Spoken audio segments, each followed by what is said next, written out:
नमस्कार। ये है कहानियों का संसार किस्सा कहानी। मैं हूँ भारती कुमारी। मैं आजकल आप सबको सुना रही हूँ हिंदी के कथा सम्राट प्रेमचंद का लिखा हुआ उपन्यास रंगभूमि।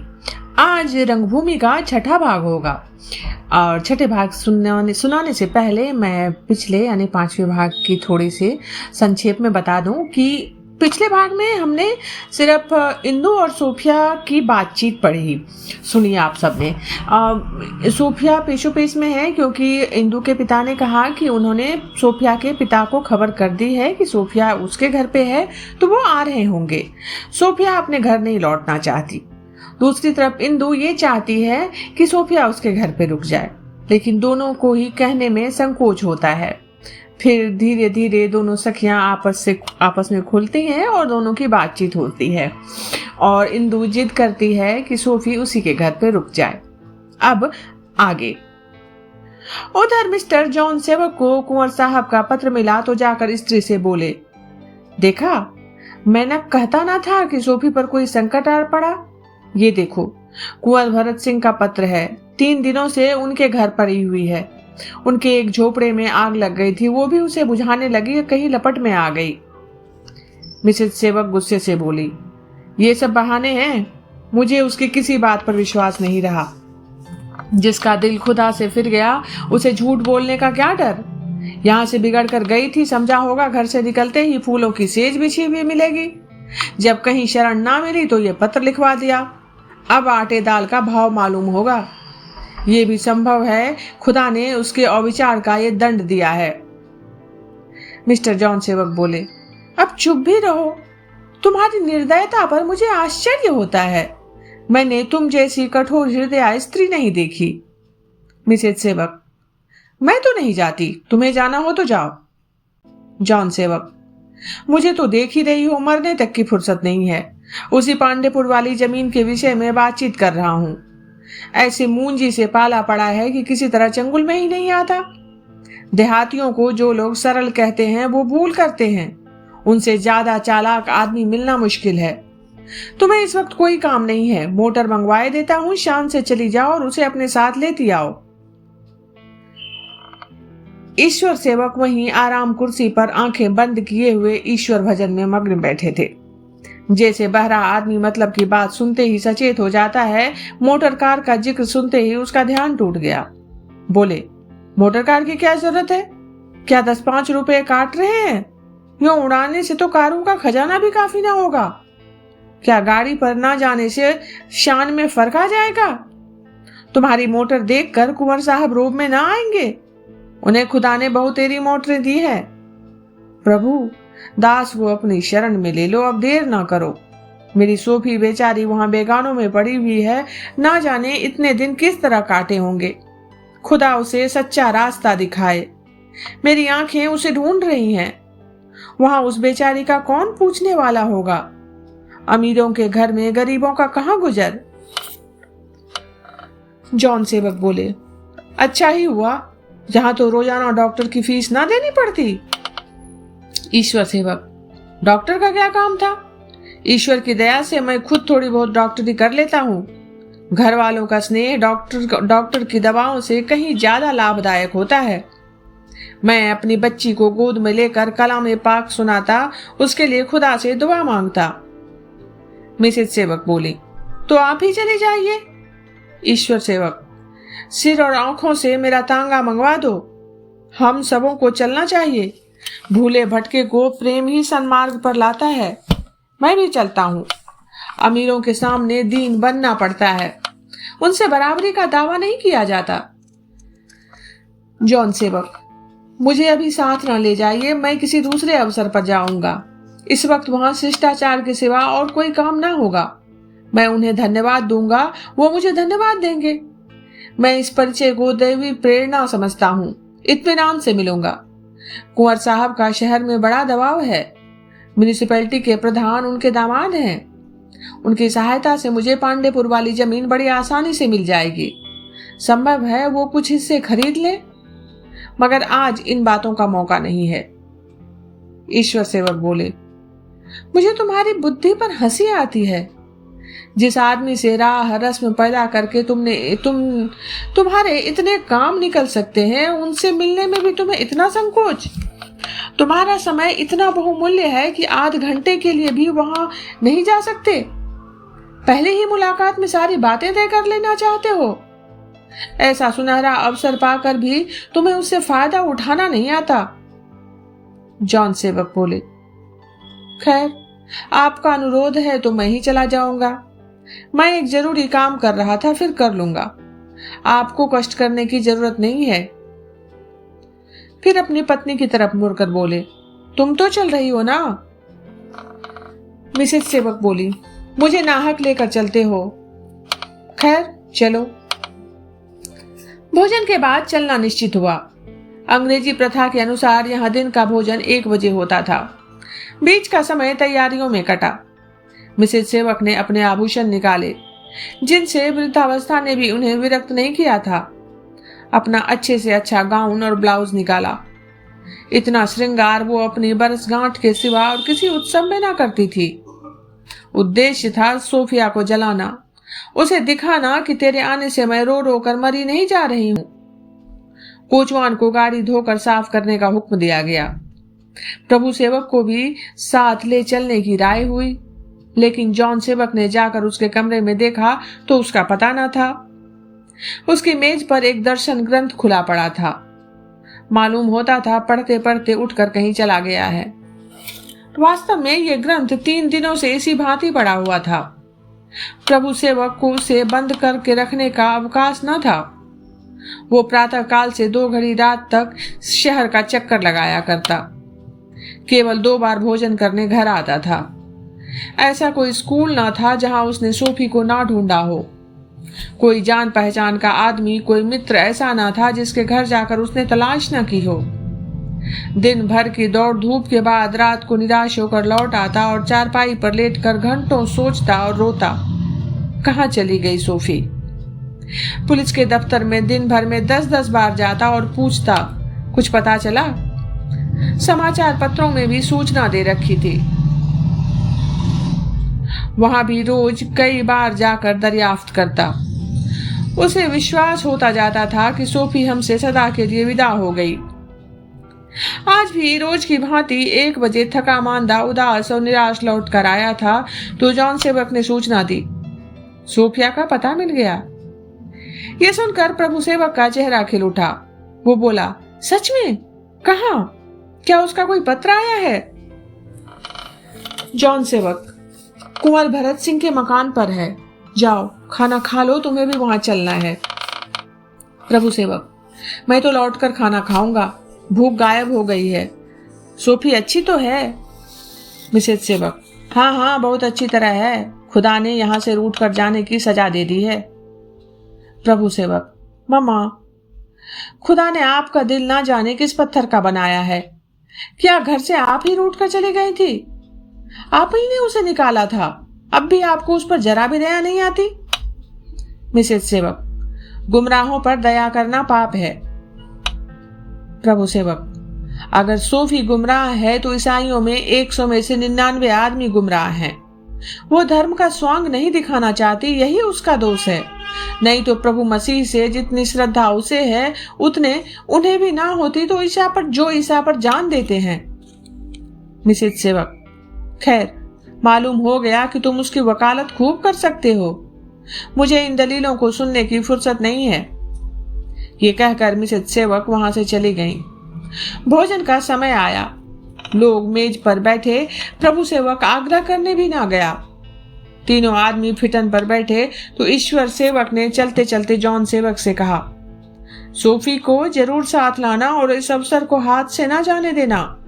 प्रभु मसीह तुम्हें सद्बुद्धि दे, सफल मनोरथ करे। थोड़ी देर में फिटन कुंवर साहब के घर पर पहुंच गई।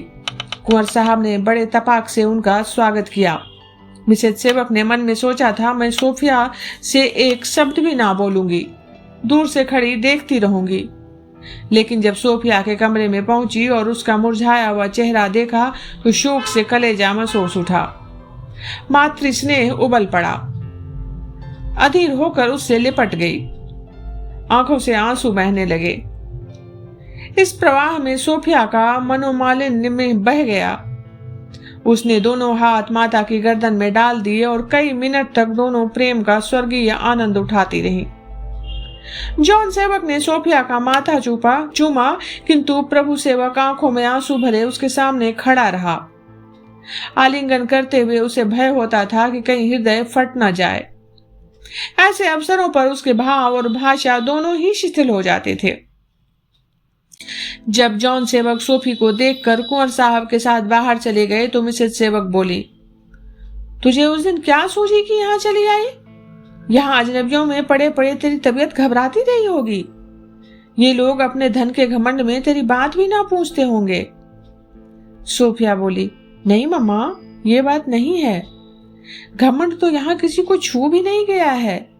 सभी सहृदयता और विनय के पुतले हैं। यहाँ तक कि नौकर चाकर भी इशारों पर काम करते हैं। मुझे आज चौथे दिन होश आया है, पर इन लोगों ने इतने प्रेम से सेवा शुश्रूषा ना की होती तो शायद मुझे हफ्तों बिस्तर पर पड़े रहना पड़ता। मैं अपने घर में भी ज्यादा से ज्यादा इतने ही आराम से रहती। मिसेज सेवक, तुमने अपनी जान जोखिम में डाली थी तो क्या ये लोग इतना भी नहीं करते? सोफिया, नहीं मम्मा, ये लोग अत्यंत सुशील और सज्जन हैं। खुद रानी जी प्रायः मेरे पास बैठी पंखा झलती रहती हैं। कुंवर साहब दिन में कई बार देख जाते हैं और इंदु से तो मेरा बहना पासा हो गया है। ये वही लड़की है जो मेरे साथ नैनीताल में पढ़ा करती थी। मिसेज सेवक चिढ़ते हुए बोली, तुझे दूसरों में सब गुण ही गुण नजर आते हैं। अवगुण सब घर वालों के हिस्से ही पड़े हैं। यहाँ तक कि दूसरे धर्म भी अपने धर्म से अच्छे लगते हैं। प्रभु सेवक बीच में बोल पड़ा, मम्मा, आप जरा जरा सी बात पर तिनक उठती हैं। अगर कोई आपके साथ अच्छा बर्ताव करे तो क्या उसका एहसान ना माने जा? कृतज्ञता से बुरा कोई दूषण नहीं है। मिसेज सेवक, आज नई बात थोड़े है। घर वालों की निंदा तो इसकी आदत हो गई है। ये मुझे जताना चाहती है कि ये लोग इसके साथ मुझसे ज्यादा प्रेम करते हैं। देखूं, यहाँ से जाते हैं तो कौन सा तोहफा दे देते हैं। कहाँ है तेरी रानी साहिबा? मैं भी उन्हें धन्यवाद दे दूं। उनसे आज्ञा ले लो और घर चलो। पापा अकेले घबरा रहे होंगे। सोफिया, वो तो तुमसे मिलने को बहुत उत्सुक थी। कब की आ गई होती, पर कदाचित हमारे बीच में बिना बुलाए आना अनुचित समझती होंगी। प्रभु सेवक, मामा, सोफी को यहाँ 2-4 दिन और आराम से पड़ी रहने दीजिए। अभी इसे उठने में कष्ट होगा। देखिए कितनी दुर्बल हो गई है। सोफिया, रानी जी भी यही कहती थी कि अभी तुम्हें जाने ना दूंगी। मिसेज सेवक, ये क्यों नहीं कहती कि तेरा ही जी यहाँ से जाने को नहीं चाहता? वहां तेरा इतना प्यार कौन करेगा? सोफिया, नहीं मम्मा, आप मेरे साथ अन्याय कर रही हैं। मैं अब यहाँ एक दिन भी नहीं रहना चाहती। इन लोगों को मैं अब और कष्ट ना दूंगी। मगर एक बात मुझे मालूम हो जानी चाहिए, मुझ पर फिर तो अत्याचार ना किया जाएगा। मेरी धार्मिक स्वतंत्रता में फिर से कोई बाधा तो न डाली जाएगी। प्रभु सेवक, सोफी, तुम व्यर्थ इन बातों की क्यों चर्चा करती हो? तुम्हारे साथ कौन सा अत्याचार किया जाता है? जरा सी बात का बतंगड़ बना देती हो। मिसेज सेवक, नहीं, तूने ये बात पूछ ली, बहुत अच्छा किया। मैं भी मुगालते में नहीं रहना चाहती। मेरे घर में प्रभु मसीह के द्रोहियों के लिए कोई जगह नहीं है। प्रभु सेवक बोला, आप नाहक मुझसे उलझती हैं। मम्मा, जाने दीजिए, समझ लीजिए कोई पगली बक रही है। मिसेज सेवक, क्या करूं? मैंने तुम्हारी तरह दर्शन नहीं पढ़ा, यथार्थ को स्वप्न नहीं समझ सकती। ये गुण तो तत्वज्ञानियों में ही हो सकता है। ये मत समझो कि मुझे अपनी संतान से प्रेम नहीं है। खुदा जानता है मैंने तुम्हारी खातिर क्या क्या कष्ट नहीं झेले। उस समय तुम्हारे पापा एक दफ्तर में क्लर्क थे। घर का सारा काम काज मुझी को करना पड़ता था।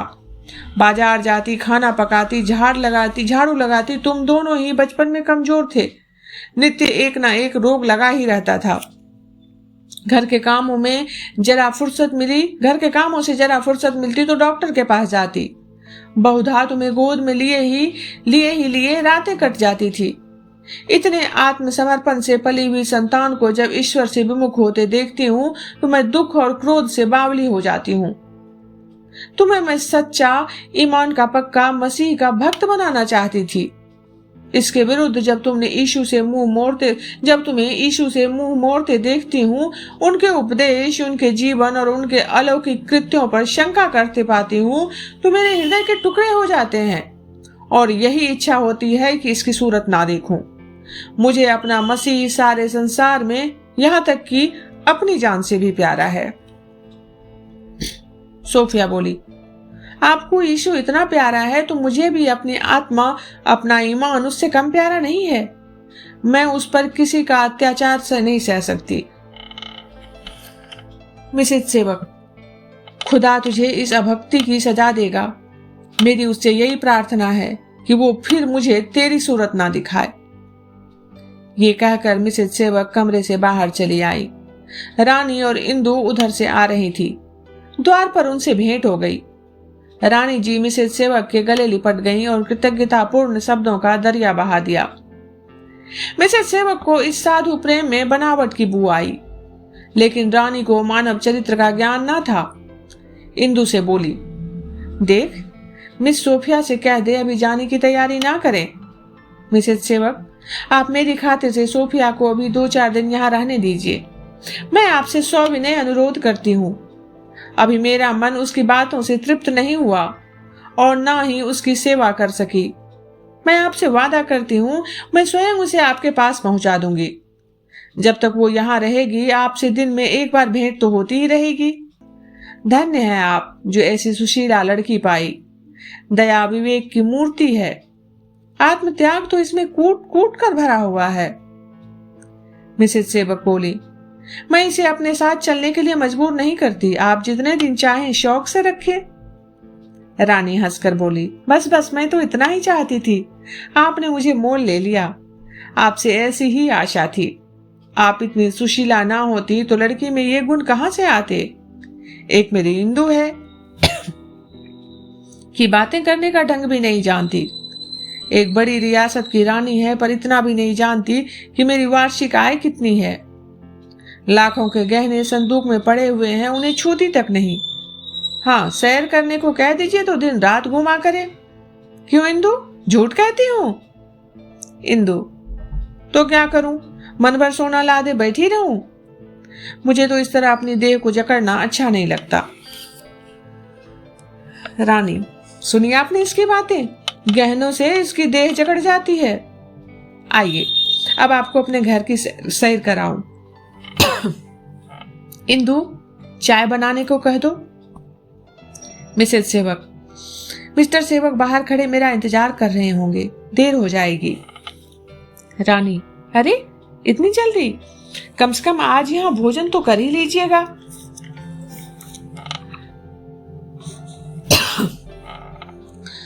लंच करके हवा खाने चलें, फिर लौटकर कुछ देर गपशप करें। डिनर के बाद मेरी मोटर आपको घर पहुंचा देगी।